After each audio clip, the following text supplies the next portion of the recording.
Alright, I'm actually going to go through this game that just played that I thought I was recording, and unfortunately I was not. So, we're just going to run through this real quick. I'll probably try and put one more game in after this. But this game started with e4, turns into a Caro-Kann, advanced variation.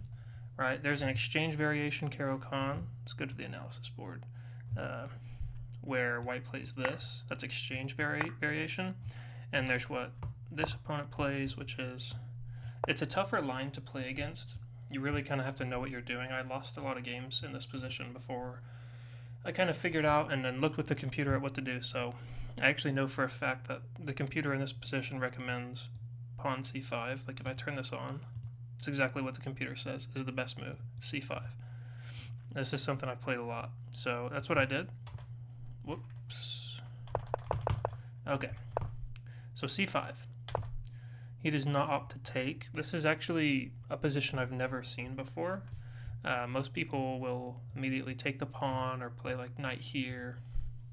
So he plays bishop e3. I just want to prepare, get developed here, get some pieces looking at the square that I know is going to be key.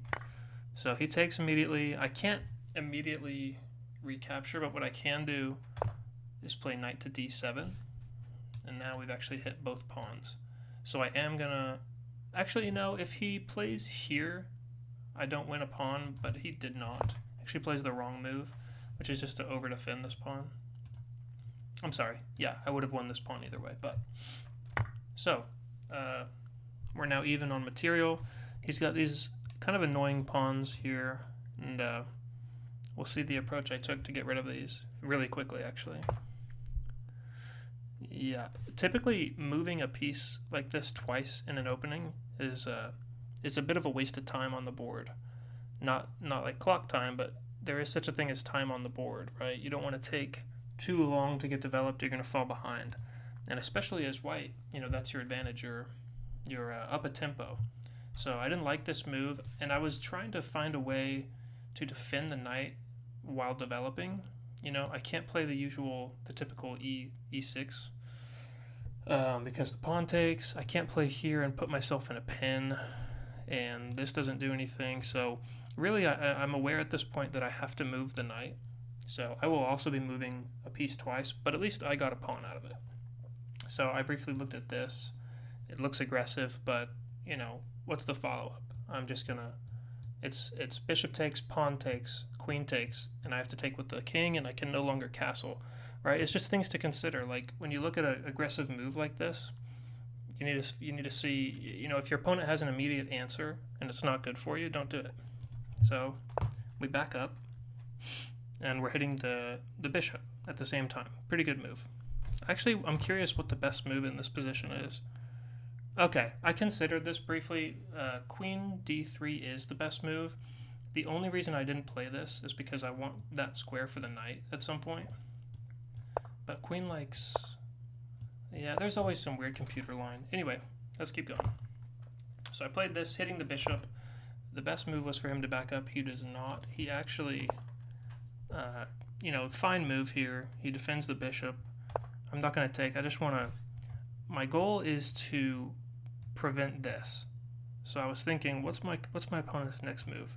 This looks good. I mean, we have bishop blocks, but I don't really want to play that. So we just immediately prevent the bishop from coming in. He plays knight to f3, and now we are going after these annoying pawns.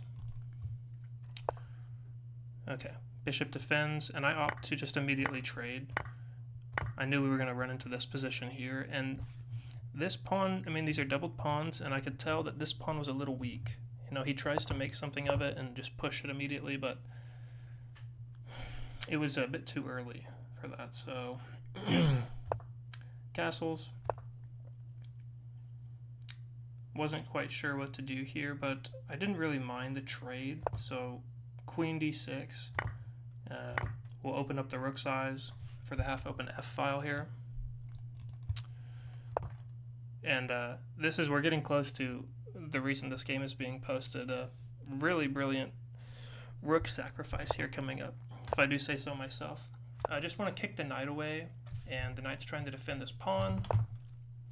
Right, so I let him back in. This was probably a little bit of a mistake, pushing again, but I let it back in, and as you'll see, it leads to a pretty nice sequence of events. The idea of this pawn move, right, so pawn a6 to a5, if you're looking at this position, you'll notice that there's no good squares for the bishop, right? These pieces, so the knight and the pawn, block out all of these squares. Actually, this too. So this could be effective. In fact, in this position, that might have been good. But I was thinking bishop a6 when I played this move, and then I noticed there's a mate in one threat. After he castles, I can play this move and threaten mate in one. And you're about to see why this move is actually so strong. Because if you play this, you're getting checkmated. That's it. So he plays probably the correct move here, one of the better moves to not get mated, and knight goes to e5, right? He brings his knight out, and take a moment, pause the video, see if you can find the right move. I did spoil it a little bit, but yeah, here goes. Rook f3. It took me a minute to find this, but it's actually a pretty nice sacrifice because here, look, if knight takes, and you're losing your queen. Queen and king are both hit. Queen's undefended. So this move really did take me a minute, but once I saw it, I was so satisfied with myself.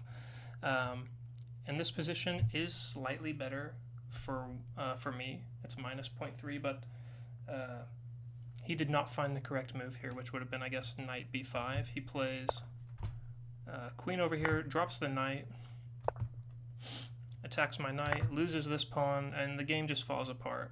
So this was a game more defined by the opening and kind of the middle game, rook sacrifice. And in this position, so the queen comes over to attack my rook. In this position, I probably played the best move, which is going to pin the knight and defend the rook at the same time. And if you'll notice, yeah, there is no adequate, I guess there is an adequate way to defend here, but he does not find it. So he's losing another piece here.